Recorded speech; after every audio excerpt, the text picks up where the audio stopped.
Malegaon blast case में BJP की पूर्व सांसद साध्वी प्रज्ञा ठाकुर समेत सभी 7 आरोपी बाइज्जत बरी। 17 साल बाद एनआईए की स्पेशल कोर्ट ने सुनाया फैसला।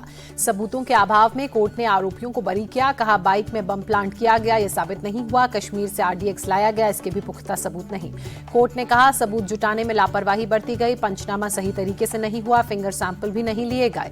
एनआईए कोर्ट ने कहा साजिश का एंगल साबित नहीं हुआ, ब्लास्ट में इस्तेमाल बाइक साध्वी प्रज्ञा की थी, इसके सबूत नहीं। जज ने कहा ब्लास्ट से पहले मीटिंग हुई, एजेंसियां ये साबित नहीं कर पाई। गवाहों के बयानों में भी स्पष्टता नहीं, केस में गलत तरीके से यूएपीए लगाया गया। कोर्ट ने पीड़ित परिवार को मुआवजा देने के निर्देश दिए। मृतकों के परिजनों को 2-2 लाख, घायलों को 50-50 हजार का मुआवजा। मालेगांव में 29 सितंबर 2008 को ब्लास्ट हुआ था। हादसे में 6 लोगों की मौत हुई थी, 100 से ज्यादा लोग जख्मी हुए थे। फैसले के बाद साध्वी प्रज्ञा का बयान, कहा 17 साल तक मुझे अपमानित किया गया, अपने ही देश में आतंकवादी कहा गया, आज निर्दोष साबित हुई हूं। मालेगांव ब्लास्ट फैसले पर सीएम देवेंद्र फडणवीस का ट्वीट, कहा आतंकवाद भगवान न कभी था, न है, न रहेगा। उमा भारती ने साध्वी प्रज्ञा को बधाई दी। ट्वीट कर लिखा भोपाल की पूर्व सांसद साध्वी प्रज्ञा निर्दोष साबित हुई हैं, बहुत बधाई, न्यायालय का अभिनंदन। मालेगांव फैसले पर बीजेपी सांसद रवि किशन का बयान, बोले भगवा आतंकी कहने वालों को अब जवाब देना चाहिए, हिंदू आतंकवादी नहीं होता, आज ये साबित हुआ। मालेगांव ब्लास्ट फैसले पर ओवैसी का बयान सामने आया, बोले फैसला निराशाजनक, जानबूझकर सही जांच नहीं की गई, 6 लोगों को किसने मारा था। मालेगांव फैसले पर शिवसेना उद्धव गुट के सांसद अरविंद सावंत का बयान, बोले ये बरी हुए तो ब्लास्ट का गुनहगार कौन, बम ब्लास्ट किसने किया था, ये बड़ा सवाल। मालेगांव ब्लास्ट केस में एनआईए कोर्ट के फैसले पर कमलनाथ ने कहा कोर्ट का फैसला सबको स्वीकार्य होना चाहिए, कोर्ट के फैसले पर चर्चा नहीं। एनआईए कोर्ट के फैसले को ऊपरी अदालत में चुनौती देंगे पीड़ित परिवार, फैसले के खिलाफ हाईकोर्ट में दाखिल करेंगे याचिका। राष्ट्रपति ट्रंप ने भारत पर 25% टैरिफ का ऐलान किया, कहा भारत रूस से ज्यादा हथियार, तेल और गैस खरीद रहा है, इसलिए जुर्माना भी वसूलेंगे। टैरिफ लगाने के बाद ट्रंप का नया बयान, ट्वीट कर कहा फर्क नहीं पड़ता भारत रूस के साथ क्या करता है, हम भारत के साथ बहुत कम व्यापार करते हैं। अमेरिका ने भारत की 6 कंपनियों पर प्रतिबंध लगाया, ईरान से तेल खरीदने के चलते बैन। ट्रंप के टैरिफ और जुर्माने के ऐलान के बाद वाणिज्य और उद्योग मंत्रालय ने जवाब दिया, कहा सरकार इस कदम के प्रभावों का अध्ययन कर रही है, अपने राष्ट्रीय हितों की रक्षा के लिए सभी उचित कदम उठाए जाएंगे।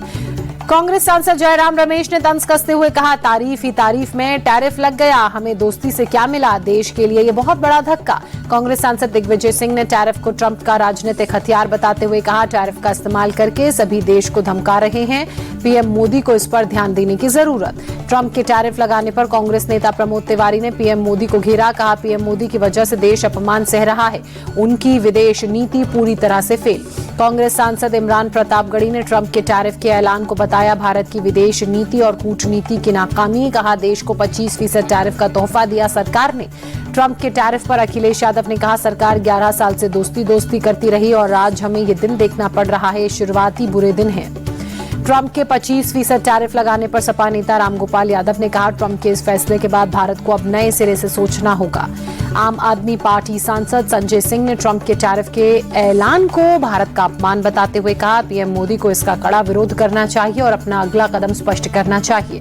संसद परिसर में विपक्षी सांसदों का प्रदर्शन, एसआईआर के मुद्दे पर सरकार को घेरा, जमकर नारेबाजी की। प्रियंका गांधी समेत कई बड़े विपक्षी नेता प्रोटेस्ट में शामिल हुए। दिल्ली में बारिश के बाद खुली सफदरजंग अस्पताल की व्यवस्थाओं की पोल, इमरजेंसी की तरफ जाने वाली गैलरी में छत से पानी टपकता नजर आया। सफदरजंग अस्पताल के बाहर भी बारिश के बाद जल जमाव हुआ, मरीजों के अस्पताल पहुंचने में मुश्किल। गाजियाबाद में भारी बारिश से कई इलाकों में जल भराव, भरा पानी, लोगों की बड़ी परेशानी। गाजियाबाद में बारिश से हालात बिगड़े। सुशांत एक्वा कॉलेज सोसाइटी में देर रात बड़ा हादसा, जल भराव के चलते बेसमेंट धंसा, कई गाड़ियां क्षतिग्रस्त हुई। यूपी के प्रयागराज में भारी बारिश के बाद गंगा और यमुना का जलस्तर खतरे के निशान के करीब पहुंचा, बाढ़ जैसी स्थिति। प्रयागराज में गंगा का जलस्तर बढ़ने से कई घाट पानी में डूबे, लेटे हुए हनुमान जी के मंदिर में फिर घुसा पानी। राजस्थान के बारां में मूसलाधार बारिश से बाढ़ जैसे हालात, रिहायशी इलाकों में पानी भरा। कलेक्टर और एसपी ने बाढ़ प्रभावित क्षेत्रों का दौरा किया। भारी बारिश से एनएच 27 पर लैंडस्लाइड, सड़क पर मलबा आया, हाईवे को 1 वे किया गया। राजस्थान के कोटा में भारी बारिश, बाढ़ ने मचाई तबाही।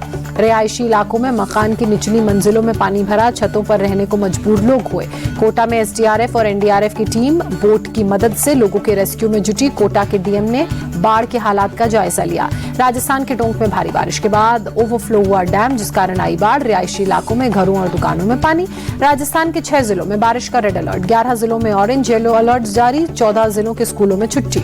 मध्य प्रदेश के शिवपुरी में सेना ने 27 स्कूली बच्चों को बोट से रेस्क्यू किया। सिंध नदी में अचानक आई बाढ़ के बाद 30 घंटे तक फंसे रहे थे बच्चे।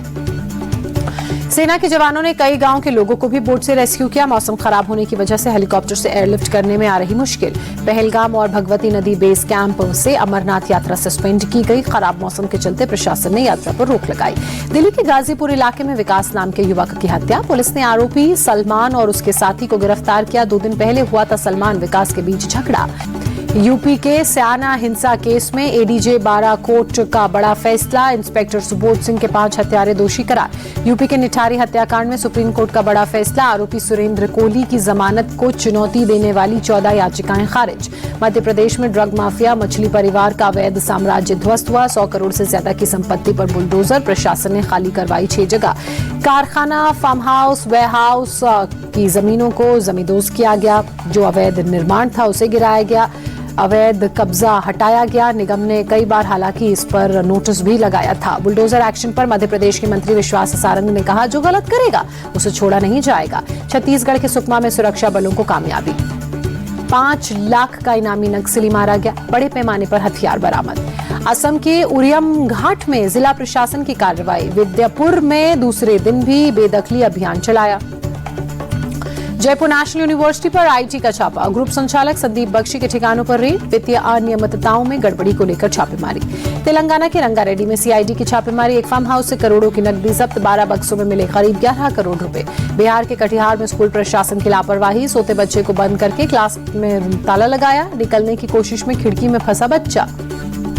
बिहार के जहानाबाद में चौंकाने वाला मामला। सैमसंग नाम के आवेदक ने इनकम सर्टिफिकेट बनाने के लिए ऑनलाइन अप्लाई किया। पिता का नाम आईफोन लिखा था। अप्रैल-जून तिमाही में देश में स्मार्टफोन की बिक्री 8% बढ़ी। कीमत के हिसाब से 18% की ग्रोथ रेट दर्ज की गई। 20% हिस्सेदारी के साथ वीवो टॉप पर रहा। देश की सबसे बड़ी एयरलाइंस इंडिगो का सालाना आधार पर मुनाफा 21% घटा। पहली तिमाही में 2161 करोड़ रुपए रहा शुद्ध लाभ। भारतीय मूल के निखिल रविशंकर बने न्यूजीलैंड के सीईओ। 20 अक्टूबर से संभालेंगे पदभार। मौजूदा सीईओ ने मार्च में दिया था इस्तीफा। इटली की ट्रक मेकर कंपनी इवेको को खरीदेगी टाटा मोटर्स। 39,245 करोड़ में हो सकता है सौदा। कमर्शियल व्हीकल बिजनेस होगा मजबूत। प्रियांश आर्य ने श्रेयस अय्यर की जमकर तारीफ की। कहा, श्रेयस को क्रिकेट के सर्वश्रेष्ठ खिलाड़ियों में से एक मानता हूं। भारत के अभिषेक शर्मा आईसीसी रैंकिंग में T20 के नंबर 1 पर काबिज। नंबर 1 बैटर बने। विराट कोहली, सूर्य कुमार यादव के बाद नंबर 1 पोजीशन पर पहुंचने वाले तीसरे भारतीय बल्लेबाज। ऑस्ट्रेलिया अंडर 19 के खिलाफ 3 वनडे और 2 यूथ टेस्ट मैच खेलेगी भारतीय टीम। बीसीसीआई ने टीम का ऐलान किया। Women's chess champion Divya Deshmukh Nagpur लौटी। एयरपोर्ट पर भव्य स्वागत। परिवार के साथ ही बड़ी संख्या में फैंस भी मौजूद रहे। दिव्या देशमुख ने अपनी बड़ी जीत का श्रेय अपने परिवार और पहले कोच राहुल जोशी को दिया। 2 अगस्त को सीएम फडणवीस और केंद्रीय मंत्री नितिन गडकरी करेंगे सम्मानित। लक्ष्य, आयुष, तरुण और रक्षिता मकाओ ओपन के दूसरे दौर में पहुंचे। लक्ष्य सेन ने कोरिया के जियोन हियोक जिन को हराया। हुंडई इंडिया कोचूर वीक 2025 के ग्रैंड फिनाले में फैशन डिजाइनर जे वलाया ने अपना कलेक्शन शोकेस किया। टाइमलेस रॉयल्टी की थीम पर शाही अंदाज में पारंपरिक भारतीय पहनावे की झलक पेश की। जे वलाया के कलेक्शन में पारंपरिक डिजाइन में भारी कढ़ाई वाली साड़ियों और लहंगों के साथ जैकेट्स की जोड़ी तैयार की गई। दुल्हन के लिए खास छोटे घूंघट में लाल लहंगे किए गए शोकेस।